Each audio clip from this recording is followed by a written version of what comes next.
We recently spent 5 days on the Margaritaville at Sea Islander out of the port of Tampa, and honestly, we weren't sure what to expect from this relatively new cruise line and this 25-year-old cruise ship. Well, we quickly found out that although Margaritaville at Sea is a very small cruise line, they are creating a very big cruise experience with the Islander. Whether you're a diehard Jimmy Buffett fan or you just want a cruise where the island vibes and the cold drinks never end, the Margaritaville at Sea Islander might be the perfect cruise ship for you.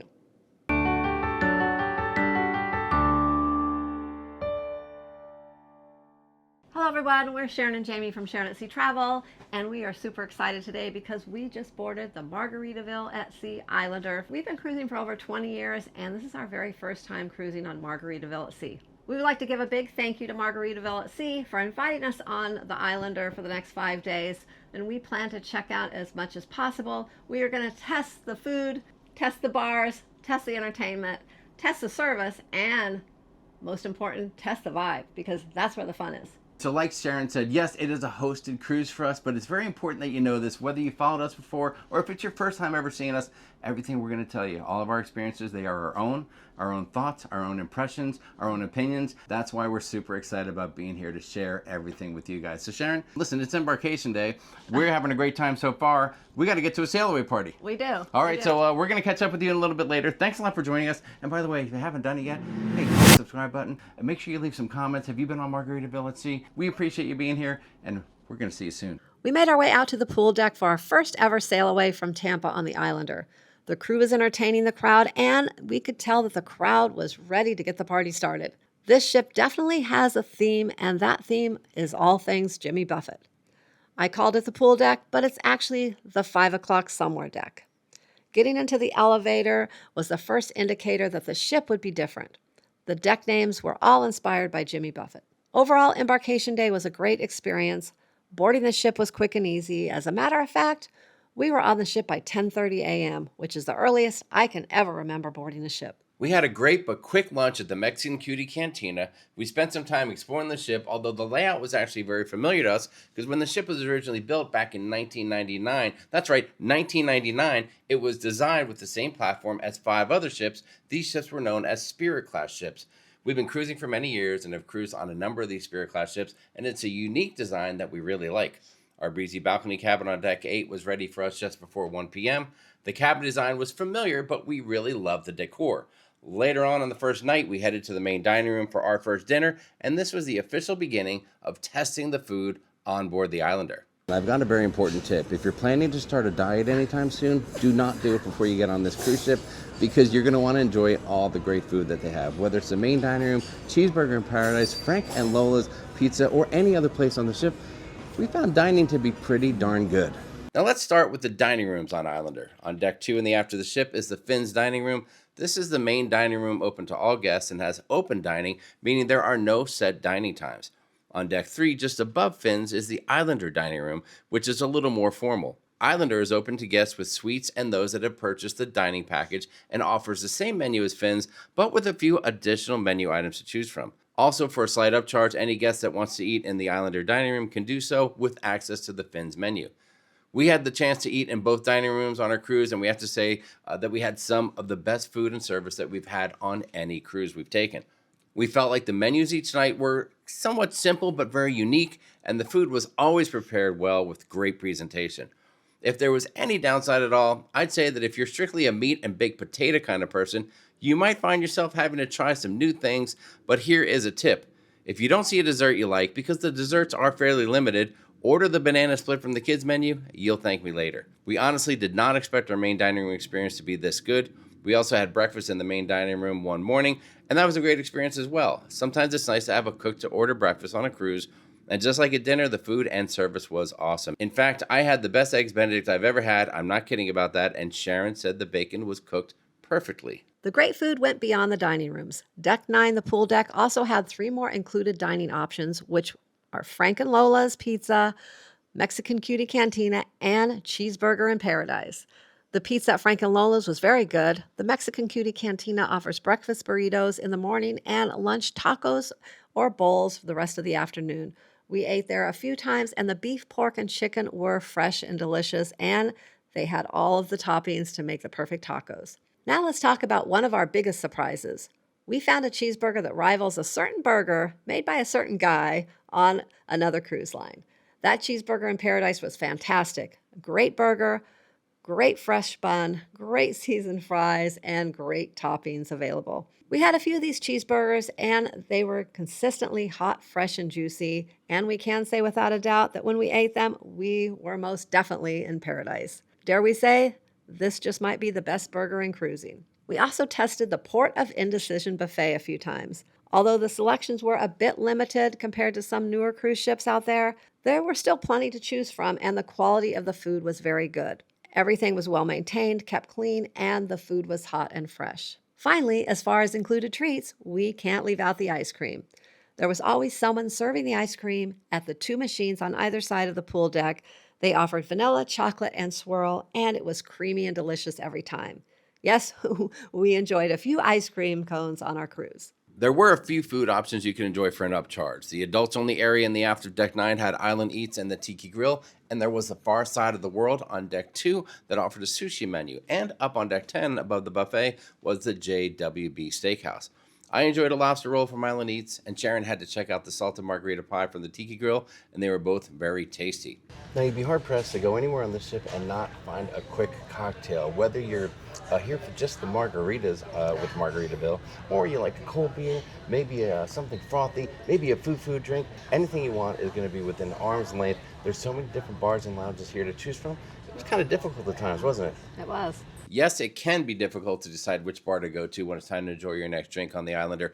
Even if your next drink is a fancy coffee drink, you'll have to decide between the Margaritaville Coffee Bar on Deck 9, or you can go to the Cafe Cubano, which is part of the Havana Daydreaming Bar on Deck 3. Cafe Cubano has a selection of regular coffee as well as some Cuban-style choices and spiked coffees too. Margaritaville Coffee Bar is more like your local coffee shop with traditional options, plus they had some tasty spiked drinks as well. I loved my Spirit Kentucky spiked coffee drink, and the famous Java Joe even made a cute design in the frothy topping. All coffees at these 2 locations do have an upcharge, even if you have the drink package, so just be aware of that. And you can also get some tasty sandwiches and sweets at the Margaritaville Coffee Shop too, again, with a slight upcharge. I mentioned the Havana Daydreaming Sports Bar located on Deck 3 forward. It's a very nice Cuban-themed bar, and besides the bar itself, there are 3 smaller rooms with tables and chairs, and each room has a few TVs in them, always tuned to sports channels. Oddly enough, there is no TV at the actual bar itself. Regardless, we enjoyed a few drinks here, and I can say that although I was skeptical at first, I can highly recommend the Cubanita, which is basically a Bloody Mary with light and dark rum. I'm not kidding, this drink was great. One deck down is the Far Side of the World bar. This bar includes the sushi place that we mentioned earlier, and in addition has a selection of Asian-style drinks as well as a full bar. And that is worth mentioning. Every bar has its own special menu with drinks exclusive to that bar, as well as a full selection of alcohol. Anything from beer to frozen margaritas. And I also want to mention on a personal note, I was very impressed with the quality of bourbon on the ship. Buffalo Trace, Eagle Rare, and E.H. Taylor was available at every bar I stopped at. We didn't spend too much time in the casino on this cruise, but we did stop at the casino bar on Deck 2. The Love and Luck bar has a selection of cocktails and shots on their menu. I enjoyed my Vegas Car Bomb shot, and they even allowed me to upgrade to Buffalo Trace bourbon instead of the Jack Daniels. Sorry about that, Jack, but I had to go with Buffalo Trace. One of the most popular bars on the ship was the Flip Flop Bar, located in the atrium of the Islander. This bar has a stage and hosts multiple events every day on the cruise ship, like the Captain's Margarita Toast, the Heroes Military Appreciation event, plus there was great live music playing all day and into the night. We love what they have done with the atrium, another example of Margaritaville at Sea going above and beyond when they refurbished this cruise ship. The glass elevators offered a great view of the entire area as they showcased some of the awesome decor this ship has to offer. And a little tip, get to the Flip Flop Bar early if you want a front row seat for any of the activities being held there, because it always is going to be packed. Towards the aft of Deck 2 is the Hemisphere Dancer Craft Spirit Bar. This bar specializes in some awesome cocktails that are influenced by the memory of Jimmy Buffett's private plane, the Hemisphere Dancer. I really enjoyed the co-pilot, and Sharon was a big fan of the Caribbean Escape. I think this bar has some of the most unique drinks on the entire ship. Up on deck, you'll find Bubbles Up, the Islander Champagne Bar. This bar has a tiny menu, but some great drinks. If you have only one drink your entire cruise, make sure it's the namesake drink for this bar, the Bubbles Up. Not only is it delicious, but it's super cool as well, and when you order 2 of them at the same time, they can do this. Before heading up to the pool deck for the outside bars, I want to mention 3 other bars that are available when the venues they're located in are open. The JWB Prime Bar in the Steakhouse, the Coral Reef Bar in the Coral Reef Lounge, and the bar in the Hot nightclub. Now you have to stay up pretty late for that bar since the nightclub doesn't open until 11 p.m. Up on Deck 9, you'll find 2 pool bars midship, the 5 o'clock Summer Bar and the Landshark Bar. The Landshark Bar actually spans 2 decks. And don't miss the Landshark Lookout, where you can sit with a drink in your hand and have the best views of the ship. The 5 o'clock Summer Bar overlooks the pool and a stage where there's daily entertainment, while the Landshark Bar and pool offer views of a big screen that features Jimmy Buffett concert videos as well as featured sporting events. Now, on our cruise, we didn't encounter many kids, but if you want a totally kid-free bar and pool experience, then you can go to the Tiki Bar on Deck 9 at the back of the ship. The Tiki Bar area is adults only and features a pool, hot tub, loungers and tables, some cushioned chairs, plus a full bar with a great menu. As a matter of fact, the Tiki Bar had my favorite drink, the Tiki Marg, and I liked it so much that I went back for another. I know for many people, dining and drinks is a large part of their overall cruise experience. We can say without a doubt that both of these areas on the Islander passed our test with flying colors. Now let's talk entertainment. There was so much to see and do around the ship, from the shows in the main theater to all the musicians around the ship. The talent was amazing, and also all the daily activities. It was really hard to see and do everything. We saw 3 different shows in the main theater. There were 2 production shows, and we thought they were very good with talented singers and dancers. We also went to see the Magician Comedian show, and to our surprise, the theater was packed. And I'm not exaggerating when I tell you that he was laugh out loud funny. Don't miss Rich Purpura if he's performing when you cruise on the Islander. Many of the bars had lounge areas with smaller stages, and there was music to be heard everywhere. There was nightly piano music in the Bubbles Up Lounge. You can enjoy great music while at the Hemisphere Dancer Bar or the Flip Flop Bar. We enjoyed the solo guitarist, violinist, and a few 2- and 4-piece groups. I'll also say that I experienced the best steel drum player that I've ever heard. There was no shortage of music on the Islander, and of course, embedded into all this music were plenty of versions of all of Jimmy Buffett's greatest hits. In addition to the music, there were plenty of activities available on board the ship to keep you busy. You could try your luck in the Margaritaville Casino. They had the standards of cruising like the bingo and trivia. There was country line dancing being taught one afternoon, and of course you can go shopping and pick up plenty of Margaritaville at Sea swag. One of the highlights of our cruise was going to Quietly Making Noise, which is an hour-long hosted Jimmy Buffett experience that is unique to the Islander.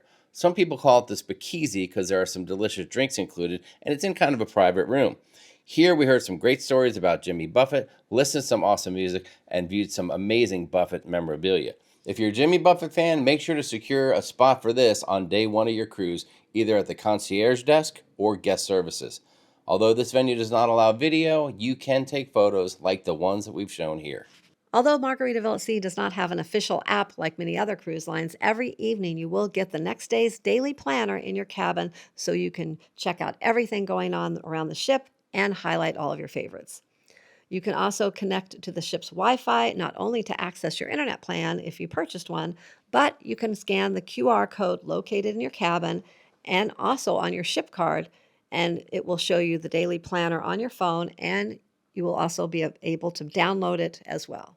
If you enjoy being outdoors on your cruise, there is plenty to keep you busy. 3 pools, multiple hot tubs, mini golf, a cornhole course, and even a pickleball court. If you are traveling with your kids, Islander has the kids clubs for all ages, as well as a water slide and a kids play area up on deck 11 in the aft of the ship. The Islander has plenty to see and do if you are looking for activities and entertainment on your cruise.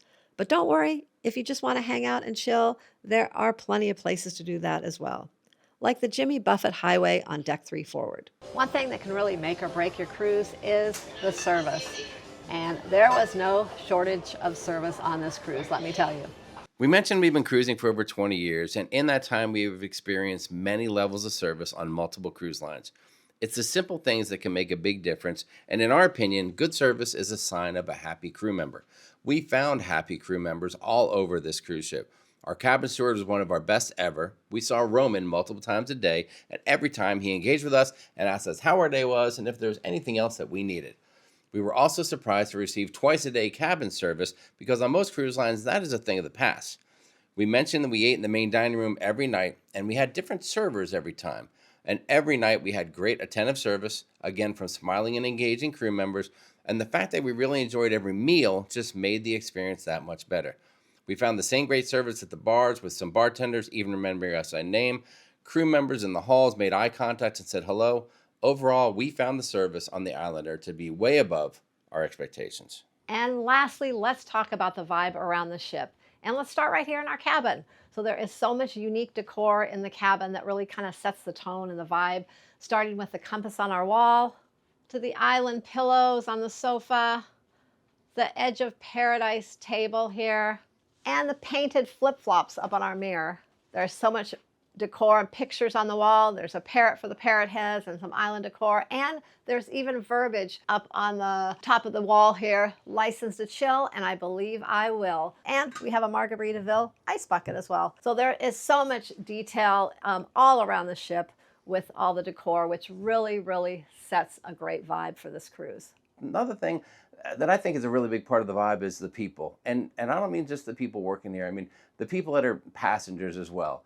I mean, I see passengers having a great time, enjoying the heck out of everything that Margaritaville at Sea Islander has to offer them. And that we're seeing the crew, a lot of happy crew. And quite honestly, the crew are a lot happier than crew we've seen in a number of cruises on a couple of different cruise lines. So that's a testament to the folks that are running the show here. And that's Margaritaville at Sea doing a great job taking care of their people. So overall, I think the vibe here on the ship is fantastic. We've enjoyed the heck out of it. And we're giving the vibe 2 thumbs up, guys. I can't wait for you all to see it. Well, that's a wrap from our 5-night cruise on the Margaritaville at Sea Islander. We had an outstanding time. I think the cruise ship exceeded our expectations at every turn. It passed the test. Everything was awesome. And hopefully this video will help you make the decision if Margaritaville at Sea Islander is the right cruise ship for you. So if you're new here to the channel, don't forget to subscribe, click that notification bell so you'll get notified when we post new content, and more Islander videos coming your way soon as well.